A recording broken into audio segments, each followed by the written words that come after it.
হানিয়া হত্যার প্রতিশোধ নিতে ইসরায়েলে হামলার সিদ্ধান্তে অটল ইরান। 5 বিশ্বনেতার অনুরোধ প্রত্যাখ্যান করে দিয়েছে দেশটির সরকার। প্রেসিডেন্ট মাসুদ পেজেশকিয়ান বলেছেন, তার শপথ গ্রহণের দিনে তেহরানে অতিথি হয়ে আসা হামাস নেতা ইসমাইল হানিয়াকে ক্ষেপণাস্ত্র হামলায় হত্যার জবাব দেওয়ার অধিকার তার দেশের রয়েছে। বার্তা সংস্থা এএফপি জানায়, 12 আগস্ট যুক্তরাষ্ট্র, ফ্রান্স, জার্মানি, ইতালি ও যুক্তরাজ্যের পক্ষ থেকে এক বিবৃতিতে তেহরানকে হামলার বিষয়ে সতর্ক করা হয়। তবে 13 আগস্ট মঙ্গলবার ইরানের পররাষ্ট্র মন্ত্রণালয় বলেছে, ফ্রান্স, জার্মানি, যুক্তরাজ্যের নেতারা ইরানকে পিছু হটতে বলার যে আহ্বান জানিয়েছেন তাতে রাজনৈতিক যুক্তির অভাব রয়েছে এবং তা আন্তর্জাতিক আইনের পরিপন্থী।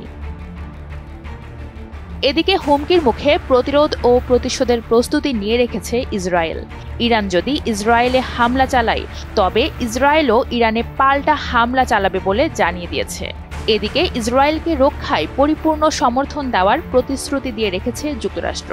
হোয়াইট হাউসের মুখপাত্র জন কার্বি বলেছেন, এ সপ্তাহের মধ্যেই হামলা হতে পারে।